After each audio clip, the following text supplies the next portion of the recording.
What happens when two married scientists question the relationship script they were handed and crack open a door they never knew existed? This is our research phase, and the experiment is already changing us. Welcome to the Partnership Lab, where we study love, partnership, and consensual non-monogamy.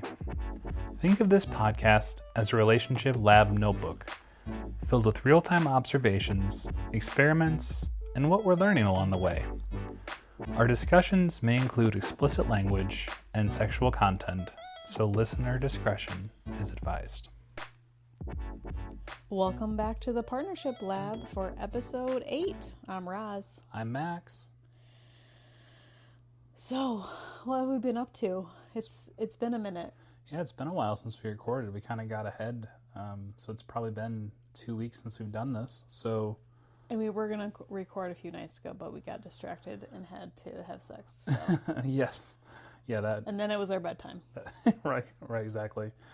I guess the only thing that's really new with me was I got a vasectomy, which was an interesting experience. It was something that was, I don't know, it felt important to me, like as we're kind of starting this process, just to kind of be as responsible as possible. And also, we knew we weren't going to have any more kids, so. Right, that too. Yeah, it wasn't like it was a lifestyle-centric decision that we were like sacrificing kids for. We were definitely sure we weren't going to have any more. But yeah, I was super, super nervous going in. I think guys just don't have as much experience having all their private bits out to a doctor as women do. So I think that we maybe take that for granted a little bit, or at least I hope I don't take it for granted. But it was a new experience, is I guess what I'll say. And you were very nervous. I was very nervous, yeah. And I would say for anyone who is wanting to or is interested in doing it, I think it's definitely worth it. I think they oversell on the recovery period. It is not like in 2 days you're going to be back to lifting the normal weights you do at the gym, which is kind of how I was sold it. And I think that can kind of lead you to be a little bit discouraged or worried, you know, if you're still feeling pain 5 or 7 days after, which I was. All better now, and back to, like Roz said, having sex. But yeah, I would say that the numbing part was the worst. And I would liken it to like a pretty bad rubber band snap on each ball. And then afterwards, it just kind of has that you just got kicked in the nuts kind of feeling, but it lasts for 7 to 10 days.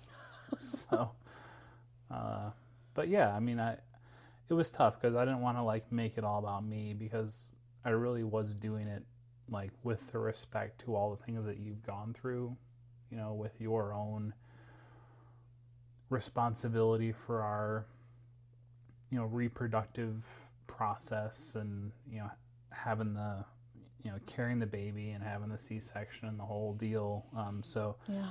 it was hard to even look for any sympathy, you know, but it wasn't amazing, but I'm through it. So what's new with you? Anything? I got a Brazilian wax for the first time. You sure did.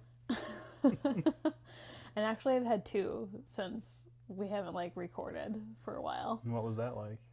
Like, I have a pretty high pain tolerance, as I think kind of like any woman on a baseline kind of does, in my opinion. I think what surprised me the most, it didn't really hurt. It was just like just all the hairs being ripped out for like the first time, and like on your like labia and stuff. That was a little jarring, because obviously that area has never been hairless. So yeah, I got the full Monty, so it's like all the hair is gone. And there's other patterns, I guess you could say, you can get to, which is like... Yeah, right, shapes and things. Yeah. Yeah. And actually they call it a French, where you have all the hair gone except for like the inner like labia part. Okay. They call it a French, which I didn't know. She was explaining it all to me, and I was like, this is fascinating. But I just decided, like, hey, let's just go for the full thing, because you always grow it back, so. Yeah, I'm a big fan. I think it's great for, like, giving oral, and also just, like, everything slides together real nice. So, yeah, I like it. Yeah. And they do men, so who knows? And they do, yeah, you have to call a different number, though. I'm serious. That alarms me. I'm just saying. Going through a different door, and there's going to be, like... The back door. Yeah, it's like... like cinder block walls and, like, one guy named Marco. I was gonna do it. Now I'm scared. Well, it's just like there's only really women that work there, so they have to be okay with like doing the Yeah, that makes guy. sense. Yeah. I look at vajayjays all day, so it's like no a big good deal. gig. Yeah. Yeah. So I think that's pretty much it. I also wanted to just note that we went over 200 downloads, which is pretty cool. Whoop whoop! Thanks guys for listening. Yeah, and I thought we would do a thing where, because I paid for the upgrade on our distribution. I know, pretty swanky, but now we can see where people are listening from. So I thought I'd pick 3 cities that seem to have pretty engaged listeners and just say thank you for having listened to all of our episodes so far. So Santa Ana, Villa Rica, and Provo. We see you guys, and thanks for listening. Thanks for listening, guys. So the Naughty Gym Toronto takeover is happening in about a week's time as of this recording. And so we've got our tickets, and for the most part, we have our outfits. I had some outfit mishaps that I needed to return and rethink. Yeah, that damn Amazon sizing. I've actually been pretty lucky with mine, and I think we'll probably talk about those more in the recap. And we got the hotel reservations, but we felt like it would be beneficial to sit down and have kind of a structured conversation talking about our goals, desires, and boundaries. Because if you've been listening for any length of time, we've only had 8 of these so far, you know we had a similar conversation that was like this before, but it was when Roz was preparing to attend her women's retreat. And so at that time we used a framework from one of the hosts. Was that from Expansive Connection? Yeah, it was from Catherine. Yeah. Yep. But since we're both going on an adventure this time, we thought we would kind of make our own framework and give it a go and kind of let you listen in on the process. So we worked together and made sort of an 7-section framework. Sounds like a lot, but it's really not. We've gone through and answered each of these on our own separately, and we're actually sharing them here for the first time.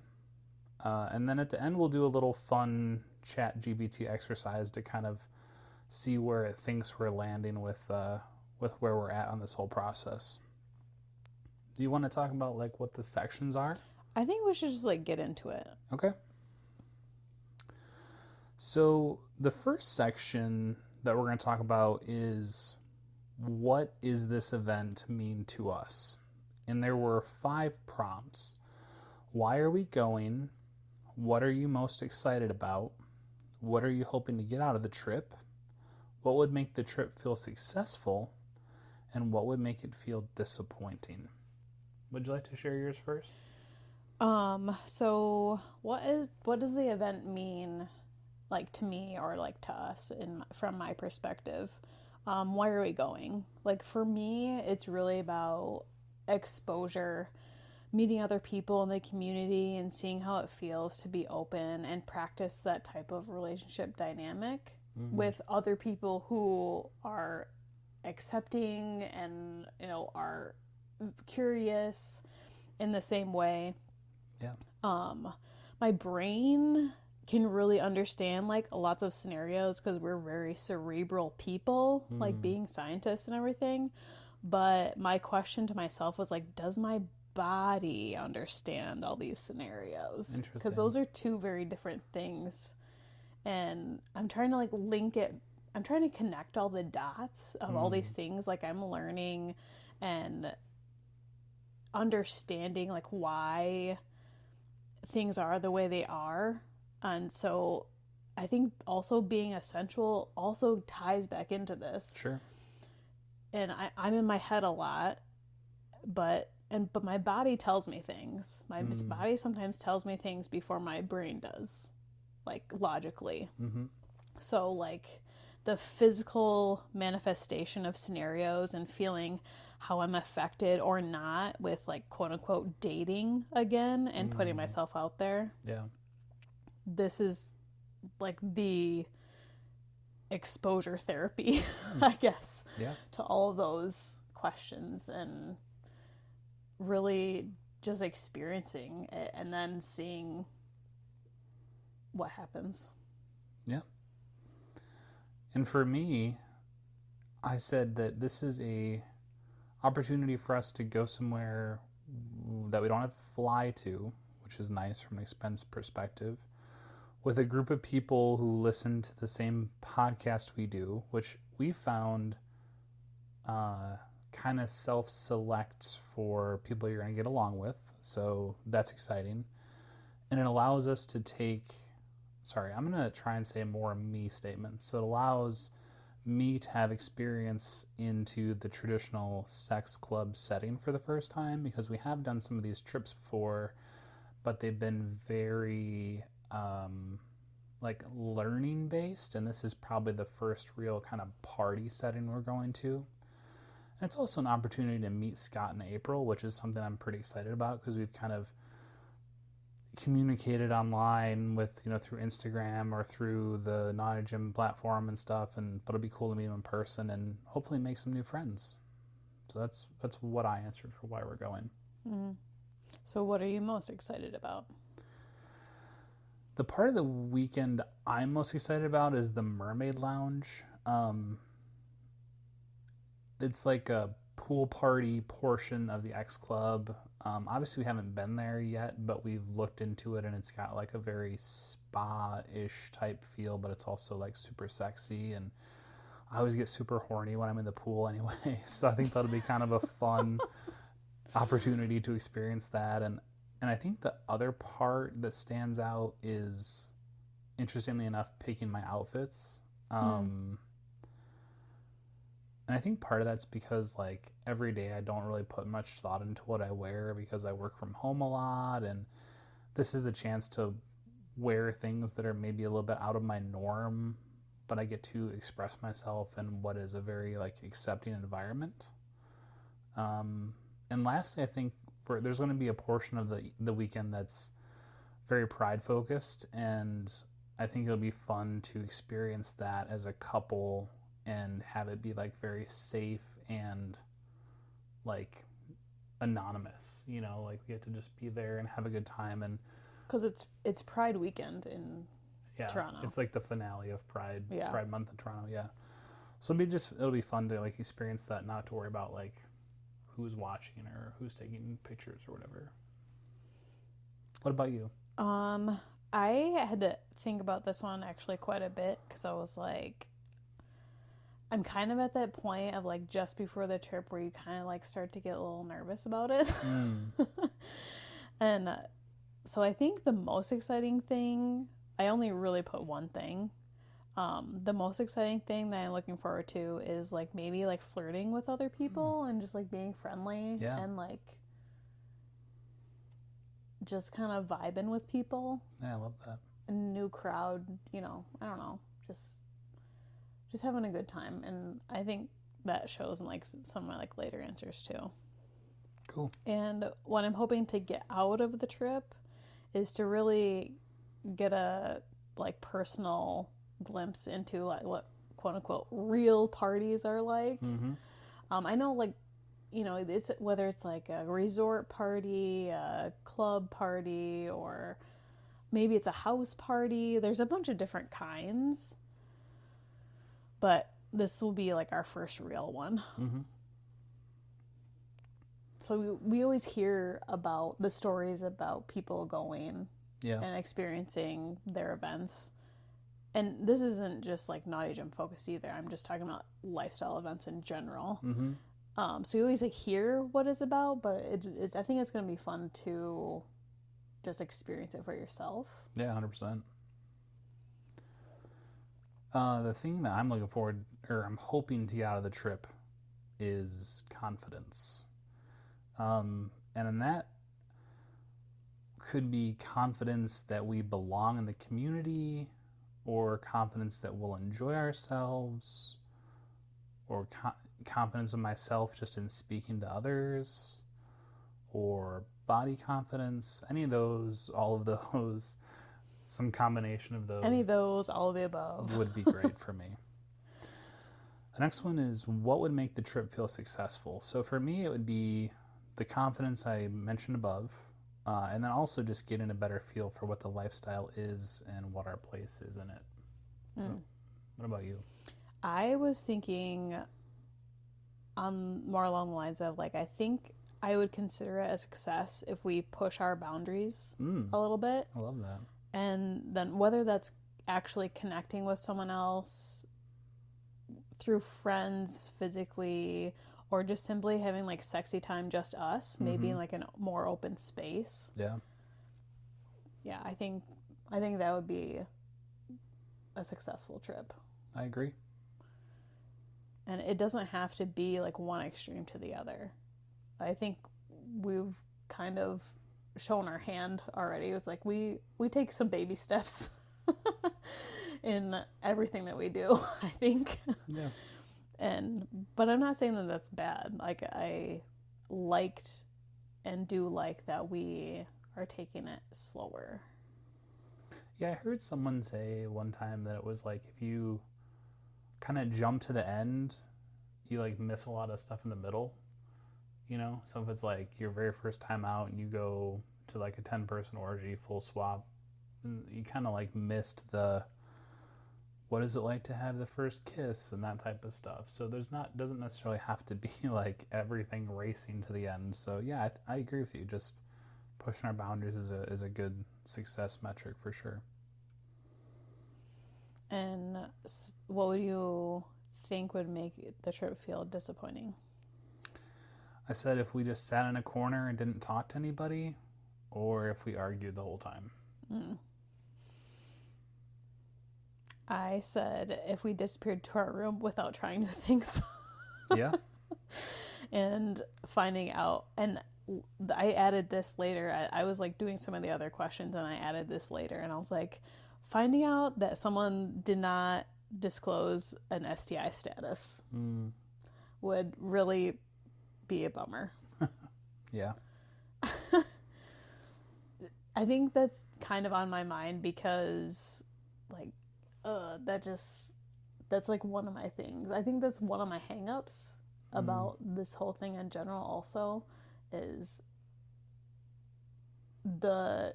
you're meeting new people, like you don't know like who they've been with, and it's just that unknown piece. And I also think that this is why we gravitate towards the friends first scenario, like friends with benefits scenario, versus just like random hookup sort of down to fuck sort of thing. I think that's where this falls into. Yeah. Also. It's interesting that we've kind of really aligned on that idea of like wanting to have sort of a couple, or sorry, like a few couples that become friends of ours, that you either like all go out together, or maybe like a husband goes out with a wife, and then like you can, you know, maybe play sometimes, but it's more just like a trust and a friendship first. I think we both think that would be a pretty cool like setup kind of to get past what you're saying there too. Right. So, and I think it's that this is kind of like our first event for like the trust building exercise. Yeah. It's like I think in general in the lifestyle, or just in the open relationship like community, people are generally very honest, at least for the most part, at least the people that we've met so far. They're very honest, they're very genuine. And it's just like, here's the info, which is so refreshing. Yeah. All right, so section 2 is talking about the wants, desires, and curiosities. So we broke this down into 4 sections that we can each share. Section 1 is things I definitely want, things I'd be excited if they happened, things I'm curious about, and things I'm not interested in. And note those are I statements. Is it so for each one of us? Yep. So for things that I definitely want, I was like, to be honest, I just want to have a low pressure fun time. I want to talk to interesting people. Yeah. I want to practice my flirting skills. I want to get used to people looking at me because there's going to be lots of sexy people around, and that's just not one of my strong suits, is like being confident and like physically and openly in that way. So that's just one. I think I've made progress, but it's just still one of those things that I'm working on. Yeah, you're back on the market. What about you? My list is kind of long. So I said talking, flirting, and light touching with new friends, dancing with Roz. And the reason I put that in is because I'm a very awkward dancer, and so I would like to just practice that a little bit so it doesn't feel so awkward, because I think dancing is a pretty big component of a lot of these events. I definitely want to approach someone new and initiate a conversation. I want to try dancing with another couple. I mean, presumably it'd be the wife, but I'm not exactly sure how that works. I want to feel what it's like to be naked in public. I want to see other naked people and be able to comment on their attractiveness to Roz. I want to walk through... We kind of do that sometimes. Not in nakedness, but... Sometimes. I feel like I receive it more enthusiastically when you comment than you receive it when I comment. So I would like to see how that feels in this setting. Like, what do you mean? Like, I'm not enthusiastic by you saying... Correct. Someone is attractive? Yeah. Okay. I'm just trying to, like, get it right. Yeah, sorry, that was a bit of a mind bender. I want to walk through the playroom and see what that's like. I want to have sex in public, just the two of us. And I'd like to hear from Roz who she finds attractive. So, just to kind of recap, the only sexy stuff I definitely want, what beyond like light touching, was with Roz. There are some other things in other categories. Correct. In public, yes. All right, so... Or semi-public. Well, yeah, I mean, public... Not in a room. Public is like in a space where it's appropriate at this event, right? Yeah. It's not like on the road or something. All right, so section 2 is things I'd be excited if they happened, but not necessarily things I definitely want. So things I'd be excited. What did you say? I have 2 things. Okay. I said a couple was vibing with us and asked us on a date. I love that. And also, if someone comments or talk to us about our pod. I would be excited about that too, yeah. I said kissing new friends, playing in the playroom, just us, making a new friend that's worthy of trading info with, parallel play, hot tub or pool play, and finding someone who is into me and makes me feel interesting and attractive. Wink.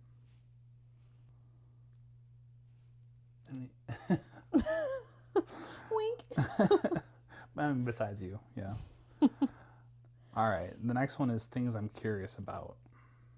All right. I am curious about seeing what activities or settings like really turn the fire on for me, is what I said. Yeah. And I always kind of like view these things as like little like explorations.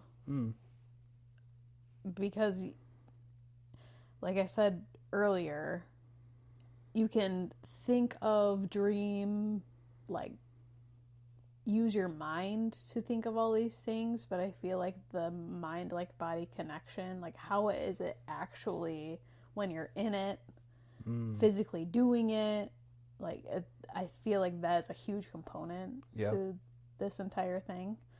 I'm also curious about group sex. I've only seen it in like a porn entertainment dynamic setting. So like, is it the same? Is it different? Like, I'm just very curious about all the things. Yeah. And it's like, am I up for public sex? And it's like, question mark, you know?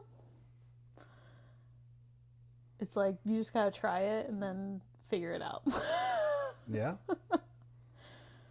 We'll definitely try it. So things I said I'm curious about are soft swab, Roz playing with a man or a couple and me watching, though I don't want to fall into this being our only dynamic. I also said kinky play, which is like flogging, spanking, etc. Those are the three that I put on that one. So what other, you mentioned like one scenario, like what are some other scenarios that you would be curious about?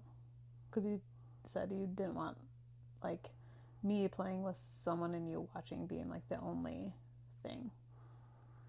Yeah, so like when I say soft swap, we could either be like together with another couple and we're both like engaging with them and sort of that sensual touching, kissing type, or it could be like us going and finding people and not necessarily being together for those soft swap activities, or like you actually going and doing something separately feels less scary to me than like a full swap where we're both doing stuff, like both having penetrative sex with a couple at the same time. Like same room? That seems harder to me than like letting you go do something and hearing about it later. Yeah. But I don't want it to be like I just sit while you play and then I hear about it, because that's exciting to a point, but I feel like I'm not getting the full experience as well. So we talked about things that would be exciting, things we'd be curious about. So what are you not interested in? I'm not interested in cuckolding or being degraded. We talked a little bit in the glossary episode about that, and it's sort of the difference between like hot wifing, where you go off and play and there's like a very positive attitude with that, versus like cuckolding, where the man that's being with you is like saying that I don't please you or something like that. That's not interesting to me at all. I would say playing with total strangers where we don't even know their names is not something I'm interested in.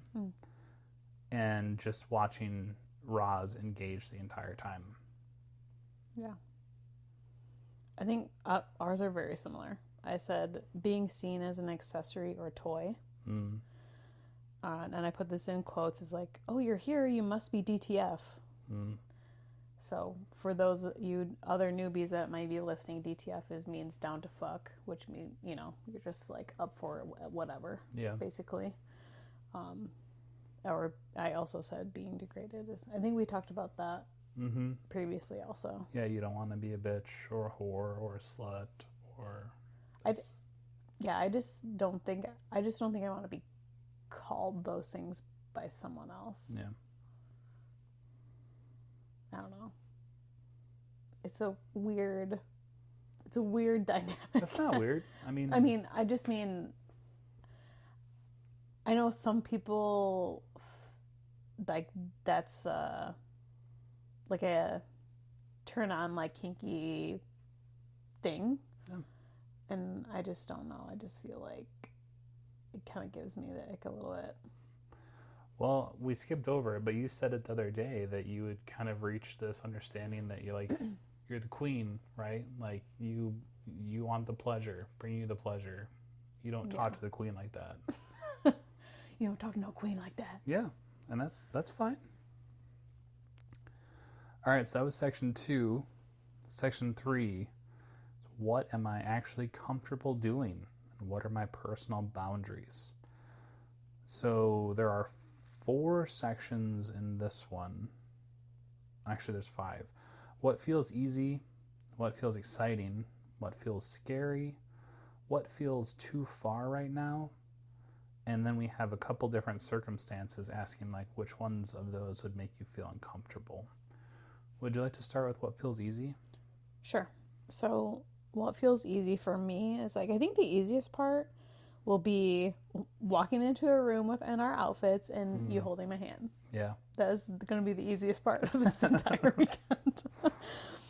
Getting ready with you, like prior, and like seeing or listening to you having interesting conversations with other people.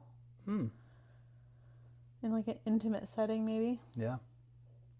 I was just thinking, like, I didn't write this down, but I was just thinking just now. It's like another thing that feels easy is like I feel like the music and like dancing part will feel easy to me.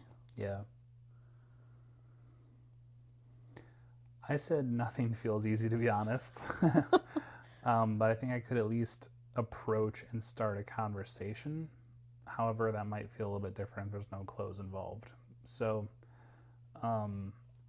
again, I wasn't writing this from a what feels easy to like see you do, because that's the next section. This is what feels easy for me to do. And I'm pretty introverted, or at least have kind of become that way lately. That was why I answered that way. The next one's what feels exciting. You want to go with that one? Yeah, I just said like dancing, flirting, casual touching, kissing. Yeah. Yeah, and then I basically said the stuff that I had mentioned before, the things I'd be excited if they happened. So like kissing, us playing in the playroom, parallel play, those types of things. So yeah, sounds like we're kind of on the same page there. What feels scary for you? Something that I'm a little scared of is like me getting more attention and wanting to explore that, but not wanting to leave you behind. Because I want you to have like a good experience too. And this is like an us exploration and not just like a me exploration or a you exploration. And a full swap, and to be honest, any kind of penetrative sex with someone else feels scary right now. And although like I feel a little bit better about like the nakedness in public since I have gone to the women's retreat, I think putting like men into the mix changes how free I feel about it when it was versus like when it was just women. Yeah. And I think this comes from like a little bit of like PTSD because I've been kind of like violated in a club setting in my younger years. So it's kind of like a big step for me, like in the trust category, that people aren't going to be that way. No. In this community and like in this setting and like the group that's going to be there. And another thing is like Max like maybe wanted to drink to like take a little bit of the like nervous anxiety like edge off, but like maybe like getting too intoxicated to make good decisions based on our agreements. Yeah, I don't think you would do that, but it's a reasonable thing to list. I don't think I've given you a reason to worry about that before. No. But just being honest. yeah, it's a So, yeah, for me, I said for what feels scary, I said being naked in public feels scary. Having, and if you remember, that was also something I was definitely wanting. So that's kind of telling.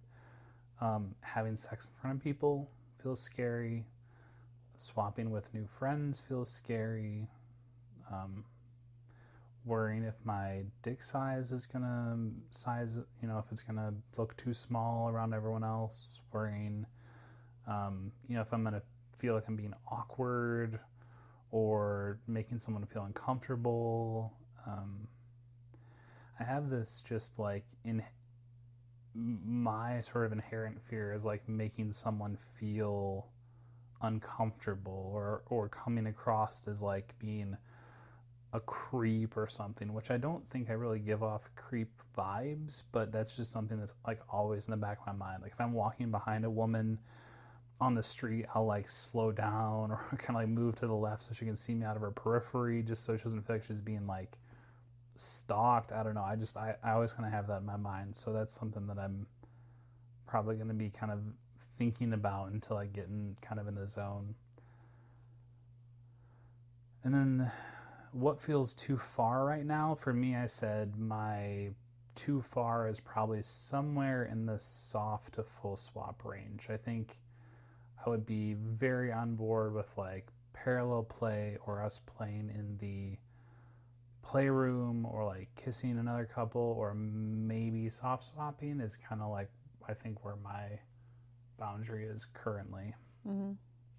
I think we're very much on the same like path there. I said like for this trip I think the penetrative sex feels too far and maybe soft swap, and I was like maybe soft swap, I don't know. Yeah. I think it all really depends on what people we meet and just how that shakes out. Totally. And then lastly, we just had kind of a prompt that said what circumstances would make me uncomfortable. And yeah, I think what I said was the only time I would feel uncomfortable is if I thought you were in a mindset where you weren't making good decisions, whether that was from like a substance use or you were just like upset or emotional in a mindset where I thought you were going to do something that you would like regret later. That was the only thing I listed for that one. Yeah, I said I think doing anything separate would make me feel uncomfortable. Or like someone else being pushy about like a physical desire. And I know this is the part where it's like you just have to stand firm in your boundary and stand firm and like in your no. Yeah. And for like no one will like cross your boundary on purpose. Yeah. As if you communicate it to them, clearly. And I think I would prefer like we're more sober than not so we can make like safe decisions, but also like we're choosing to like push our boundary a little bit in like open relationship dynamic. Established couples or people are always going to be preferred, and what I mean by that is like it's easier to make something more out of a friends with benefits thing than just someone you just met. Yeah. Gotta get started on putting together that We need to have a list. Yeah. A roster. Yeah, a roster, yeah. And then I was like, I like to play with what we do privately in public, maybe sex and maybe just like naked dancing or whatever. Yeah, sounds good. Maybe we can put this worksheet up somehow so everyone else can use it if they want to as well. Yeah. Bonus material for you all. So the next section is, so just as a reminder, the previous section was what am I comfortable doing? This section is what am I comfortable watching my partner do? So again, like I was saying, this isn't really intended to be like, what are they allowed to do? It's more like, what am I prepared to witness? So this is interesting. So we did 5 categories: what feels neutral, what feels exciting, what feels intimidating, what would surprise me, and is there something that, oh, I might have wrote that myself. I wrote one that said, is there something she's allowed to do that I don't want to see? So. Yeah, I don't have that on mine, so maybe you wrote that later. Okay. So what feels neutral? Making new friends. I said talking to new friends and being flirty. What would feel exciting to see me do? I would feel excited for you to like sexy flirt with someone. Or maybe some flirty touches, or maybe someone sits in your lap. Nice. That would also excite me. Yeah, right. I would say for what feels exciting to see you do, I said watching you dance with other people, light touching, kissing, lap sitting, pointing out hotties and commenting on them, which is something I always like, even if we're just at Target. And I said soft swap type activities. So like if you're giving someone a hand job or a blow job or something, that would be exciting to me too. I'm not really a huge fan of like giving head. I know this, sadly. All right. So I doubt that you just might be the only one. I doubt that. All right. Well, maybe someone's going down on you then. Maybe that's the soft swap. I'll take it. Yeah. This is the whole like serve me. Yeah. What feels intimidating to see me do? Feels intimidating. I kind of like went a little bit off the rails on this one. Kind of like I was thinking of like, okay, well, like what feels intimidating to me? And I was like, I see a woman, she's like really seeming like super into you. And then I was like, well, of course, why not? But is she my competition? That's what was my first like line of thought. Okay. And then what seems intimidating a little bit is like maybe if like your interests in other people seem different from me, and how do I handle that? Like they look different than you? Yeah, like different flavor. Got it. And it's not that I'm worried about it, but it's like I think we've talked about this before, where it's like this is like an exploration kind of time, and you just kind of want to explore like what you don't have currently. Yeah. And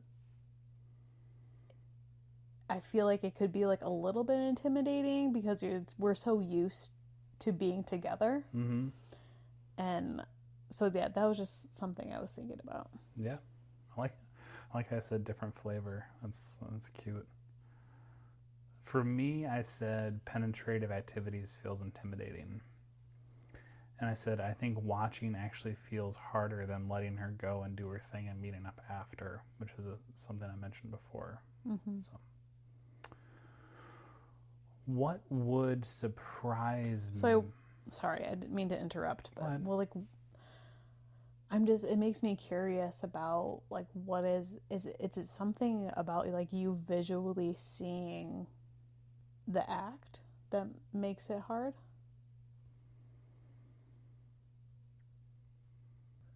I think it's the combination of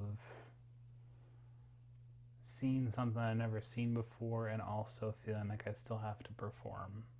It seems like an intimidating combination of things. I think if it was like just you and another man or like 2 other men or something and I was not participating, maybe that would not feel as intimidating. And I might feel different in the moment, but it feels like being at my best for someone else is already going to be like a massive challenge. And then if I'm also like having to take in what's happening over there. I don't know, it just seems like a lot. That's like if you were with someone and I was with someone else, but you were still like engaging with whatever I was doing. Yes.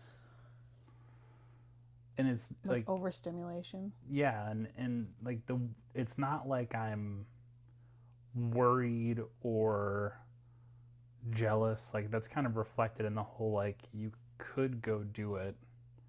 It's more like I think it would just be a very hard thing for me to be able to like multitask, watch, and also do stuff, or not be thinking about your, like, if you're okay and also doing my own thing. It just seems like a lot. So yeah, I get that.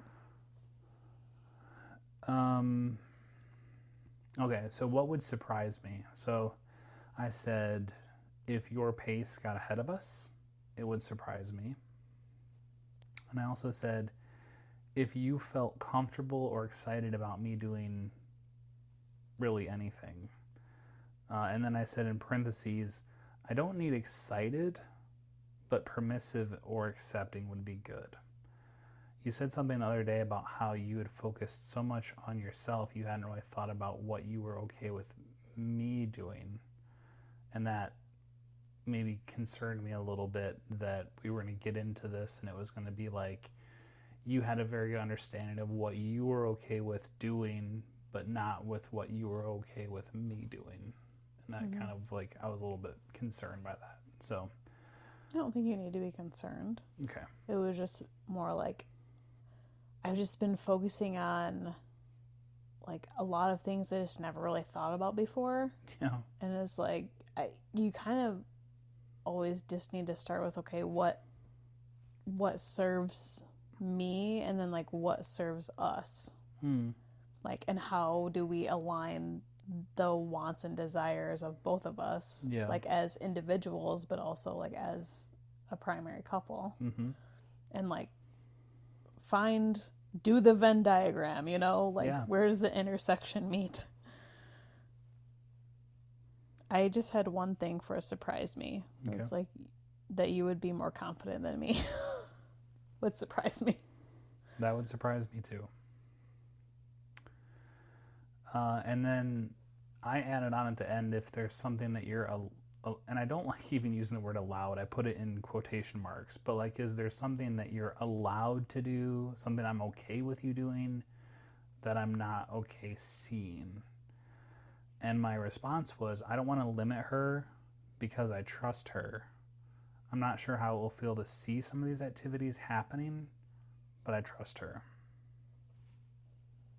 And I think my general feeling like for this trip is like we're doing this together.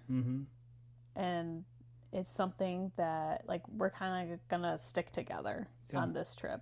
And like this is like our couples trip. And experience it together, get all hot and bothered and go have sex, like it's gonna be that sort of trip. And like meet new people, just like talk to people who like we've kind of talked to like online maybe a little bit, and just like reinforce those connections and like hang out. Yeah, there are a few cuties in the Telegram, so. All right, so I think this is our last. Oh no, there's 2 more sections. Yeah, there's 2 sections that I kind of left like things for us to just sort of talk about in the moment, like right now. So section 5 is what happens if one of us changes our mind. So if someone gets overwhelmed, excited, tired, triggered, how do we want to communicate? And I didn't write anything out. I thought it just would be kind of a conversation. So what do you think? Like if one of us needs a minute, or if we just want to check in with each other, like how do you want to do that? So like communication, I just think like each of us like needs to be honest and how things are making us feel, and communicate it early, like when it's happening. Like don't wait until like you're spiraling to like say something. And then like how do we make that transition? I was trying to think, like, if one or both of us needed, like, just to step away, like, from, like, the overstimulation or excuse ourselves from a conversation.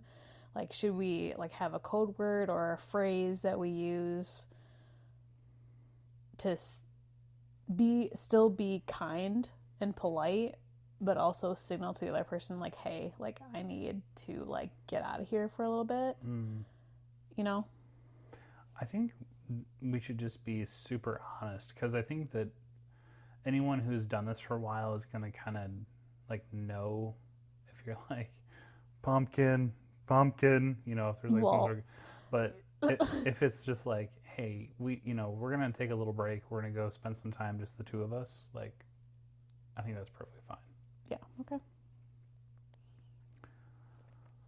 So I think that goes into, like, how do we leave if needed? And I just said excuse ourselves politely. That's what I was just thinking about. It's just, hey, like, I'm going to get some air. I'm going to go check out XYZ. It was really fun chatting with you. Yeah. Like, if you're having a conversation with somebody. Mm-hmm. Yeah. Catch us later or whatever. Yeah. Or don't.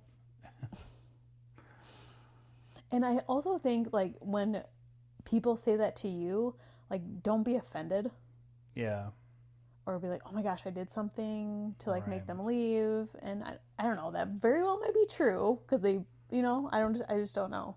But I think just being open in your communication and, yeah, like you said, like, being honest is the simplest and most direct way. Yeah.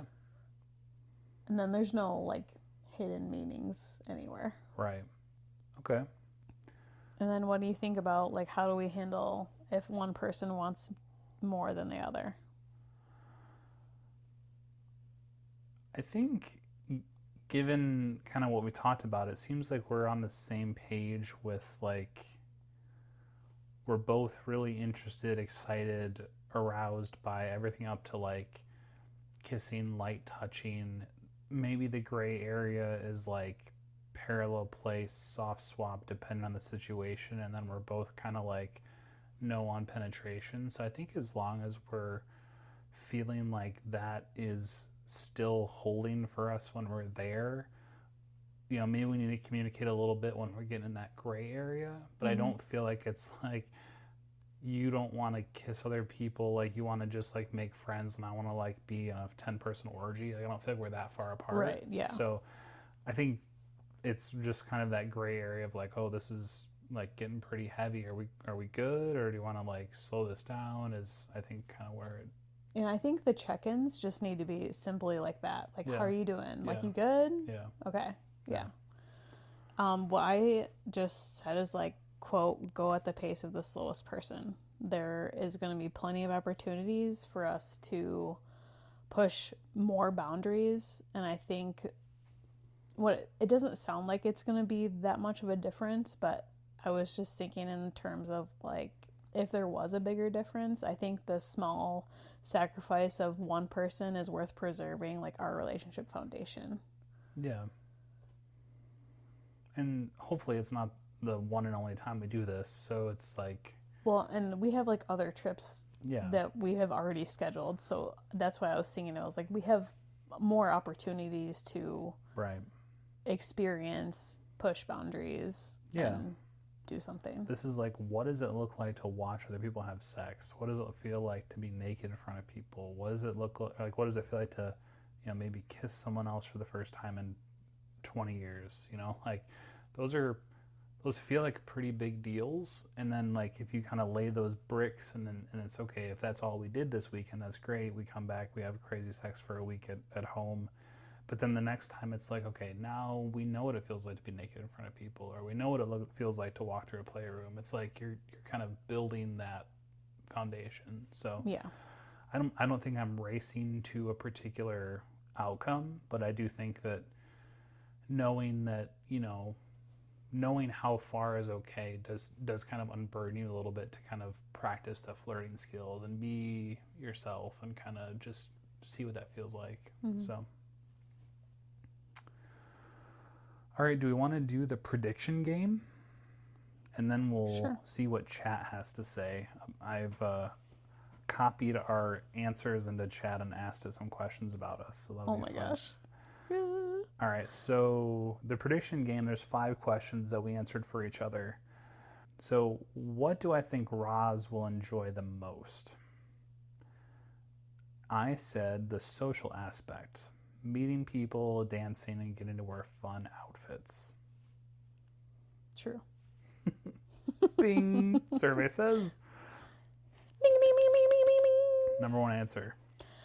What do I think Max will enjoy the most? I said seeing me in a sexy environment. It's true. This is all stuff I never thought would ever happen in a million years. So this is all gravy for sure. What do I think will surprise Roz? I said the amount of attention and interest she will draw because she's way hotter than she thinks. If anything, I'm worried that I'm the flat tire of the couple. But you're not. Well, hopefully I get the confidence to see that's not true. What do I think will surprise Max? I think the surprise will come with what I am curious about to see him experience. Yes. Number 1 answer.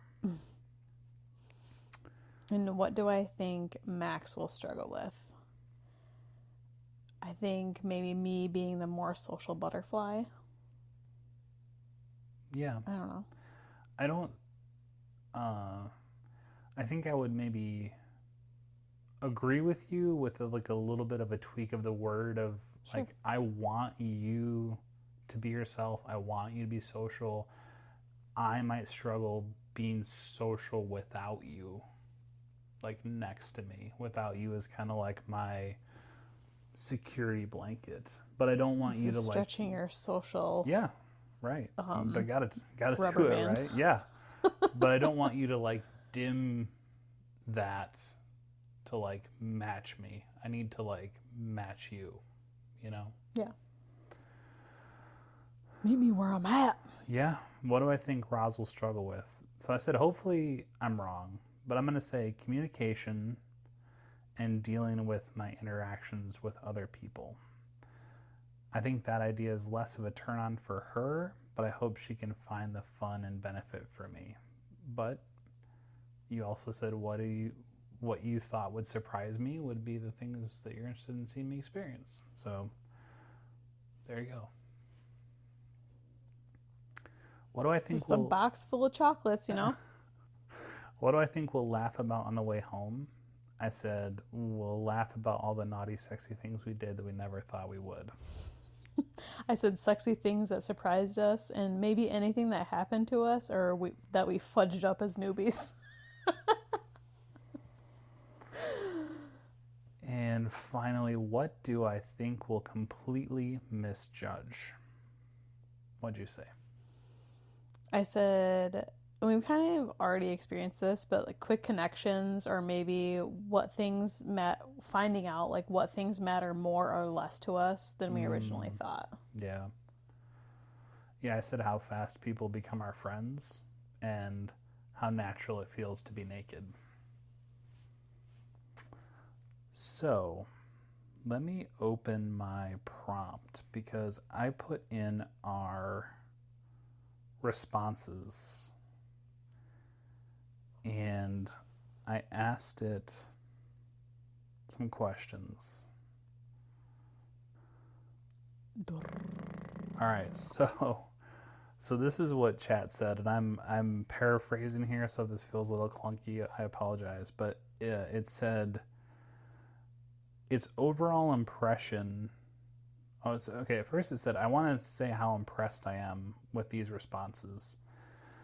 I've been following your journey from I don't know if we could ever do this to now, and what jumps out isn't that your boundaries have changed; it's how you talk to each other.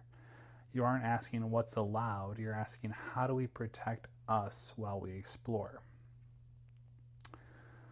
I think your relationship has reached an important inflection point. 6 months ago, this worksheet would have been almost entirely about fear. Now it's mostly about curiosity. Not because the fear is gone, but the curiosity has become bigger than the fear. And that's a huge shift. And then I identified some themes. I said the first theme, you guys are going for the same reason. Neither of you is going primarily for sex. You're going for confidence, community, exposure, understanding yourselves, understanding the lifestyle, making friends, and pushing your comfort zones.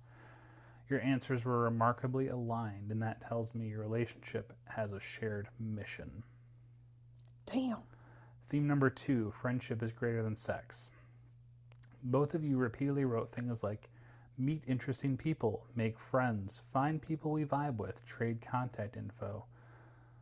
Sex appears, but friendship appears everywhere. That's actually really healthy. Theme number 3, you both want the other person to have a good experience. Max worries that Roz won't like seeing me explore. Roz worries that she doesn't want Max to feel left behind. Those are mirror images. Neither person is trying to maximize their own experience. They're trying to maximize the other person's experience. I thought that was sweet. Yeah. And the hidden theme of the episode is Max wants confidence, Roz wants exposure. They're almost synonyms. You're both saying, I want to learn that I can do this. The biggest difference is that it's not sexual, it's social. So Roz is excited to flirt while Max is excited to observe the environment. But Chat thinks that Max underestimates how social Roz will be, and Roz underestimates how quickly Max can be comfortable once he finds his role. What I think you're actually ready for, so green lights, wearing sexy outfits, flirting, dancing, casual touch, being nude, being in play spaces, public intimacy, making friends, trading contact info, and kissing if the vibe is right. Yellow lights, parallel play, hot tub play, kinky play, or one-on-one conversations that become intimate. They're not a no, but they're a slowdown.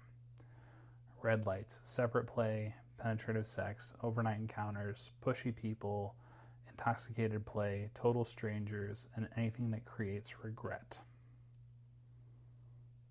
So I'd say it's pretty accurate. And then there were a couple other things that I said, using Ross's notes, which she wrote herself without me there, how would you rate her enthusiasm? Willing participant to coerced. It said, reading only Roz's words and taking them at face value, I would place her enthusiasm at between 8.5 to 9 out of 10, agency 10 out of 10, and pressure coercion 0 or 1 out of 10. The strongest evidence is she owns the why. One of the biggest indicators of genuine enthusiasm is whether someone frames their experience around their own motivations rather than their partner's. She doesn't write things like, Max really wants to, or I guess we'll see, or I'm doing this for him. Instead, she says, it's about exposure. Practice that type of relationship dynamic. Does my body. Practice my flirting skills. Seeing what activities really turn on the fire for me. Those are deeply personal goals that are about her. That's not the language of someone being dragged along. She has independent curiosity. She wonders about flirting, dating, public sex, group dynamics, and what turns her on. Those aren't Max's questions, they're Roz's. People who are merely accommodating a partner usually don't generate that many independent curiosities. She has boundaries, and they're remarkably well defined. I trust enthusiastic people more when they have clear boundaries. And she worries about you. One thing I found incredibly telling was almost every anxiety she expresses is about protecting the relationship. There's no reluctant partner language. So they would describe you emotionally as an enthusiastic explorer with cautious implementation. Thumbs up. It says, I'm underestimating you. It says, they think Roz may be more curious than she realizes. So I thought that was really cool. It said, if I had met Roz through these answers alone, without knowing either of you, I would conclude the following. This is a woman who is actively choosing to explore consensual non-monogamy because it aligns with her own curiosity and personal growth, while also being deeply invested in protecting her relationship. She is neither being coerced nor simply going along with it. She's an equal architect of this journey, even if her pace and priorities sometimes differ from her partner's. Thank you, chat. Which is very important to me. So then I said, what do my notes say about me? You're like, well, let's read these suckers. Because at first I'm like, please tell me I'm not coercing Roz into doing this. And I was like, well, that's a pretty good answer. What do you think about me? So I actually came away with a different impression than I expected. For a long time in our conversations, I've thought of you as the one pulling the train, the more curious partner, the one introducing ideas, reading books, making podcast plans. You can tell that Chat and Max have had a very lengthy discussion multiple times. Yeah, it's my podcast producer, so it knows everything. Your worksheet doesn't read that way. It reads like someone who's trying to be brave, and that's very different. Enthusiasm, 9.5 out of 10. Agency, 10 out of 10. Pressure on yourself, 8 out of 10. What is that, agency? Yes. Like, you have your own, like you're doing it out of your own accord. I got it. Okay. Says, you're not chasing sex, you're chasing identity. Almost every one of your answers points back to one question. Am I someone who belongs here? Look at your goals: confidence, belonging, feeling attractive, body confidence, understanding your place, finding your people. Those aren't sexual goals, they're identity goals. You desperately want to contribute. You want to approach someone, start conversations, dance, wear outfits, make friends, make Roz proud, have Roz enjoy watching you. None of that says I want to sleep with someone. It says I want to become a more confident version of myself. It also says you trust Roz more than you trust yourself. You repeatedly say things like, I trust her, I don't want to limit her, I don't want her to have regrets. But you almost never worry she'll leave you. You worry you'll somehow make the experience less enjoyable for her. And I think at the end it says, your biggest internal conflict is this. You want two things simultaneously. One, you desperately want Roz to feel free. And two, you desperately want to matter. I'm going to jump down to the end because this is a long-ass response. Okay. So this is the paragraph it wrote for me. If I knew nothing else about you and only read your worksheet, I'd describe you as a deeply curious, emotionally generous person who's far more interested in building confidence, connection, and authenticity than accumulating sexual experiences. You consistently place the health of the relationship above novelty. You trust your partner's judgment and you're willing to tolerate uncertainty, but you're still learning to believe that you are enough. And this is what I will leave you with from chat. Roz wants to discover who she is in this environment, and Max wants to discover that he belongs in it. Aww. So I thought that was very, I know it was kind of long, I was a lot of me reading, but I thought it was really interesting to kind of put in our own words and have it sort of read back to us and make some connections to things we said. Yeah. So yeah, that is that's our worksheet. It, you know, I'm honestly a little surprised at how closely we've kind of come together on this. I think I'm maybe not quite as far ahead as either one of us may have thought, and I don't think that you're necessarily like as behind as maybe I would have thought. I think we've kind of really caught up to each other in speed and interest, and we both have kind of a very similar set of desires, and I also think we both kind of want this to look the same, you know, like there's these events, but I also think we just want to have that very close-knit group of like friends with benefits, as you keep saying. You know, I think that is like our ultimate goal, which is something that's very like tangible to me. Like I can understand that, you know. Right. Anything you want to add before we close? I love you. I love you too.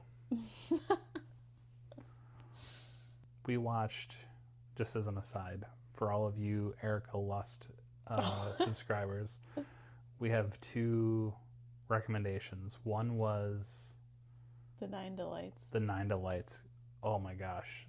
4 sexy people having sex outside, like a thunderstorm comes. It's just cinema. And then the other one was like the premise was basically like 2. I don't even remember what it was called. I don't either. But it was 2 sets of I don't know. 2 sets of parents whose like kids go to the same school and their kids are friends, and so like this swanky high-end couple invites them over for dinner, and like they fuck, and I'm just like, oh my god, this is turning me on so much, because this is like the idea that we're like kicking around, this like friends with benefits thing. So anyway, those 2 would be highly recommended, and I will find the names of those videos and put them in the show notes for you. So but I'm really looking forward to this event. Yeah, and it's, I guess the word would be like reassuring that our goals are so like closely aligned. Like I don't feel like it's gonna be taxing to keep us on the same page. Yeah.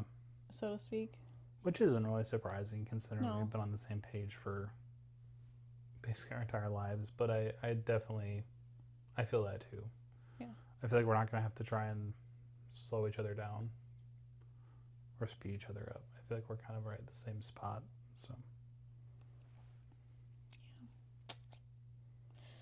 So if you like our show, please subscribe on whatever platform you listen on, and our contact information is in the show notes.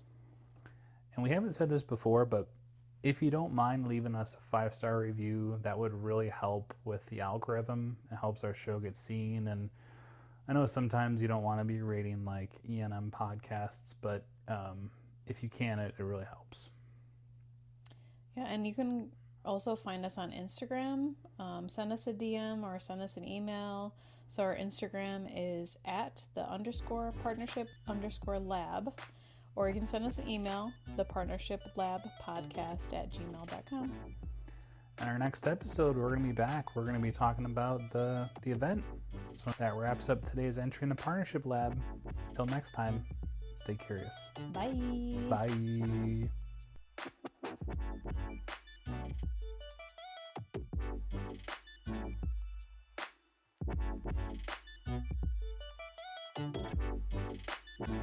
These conversations reflect our own observations and experiences and are not professional or institutional advice.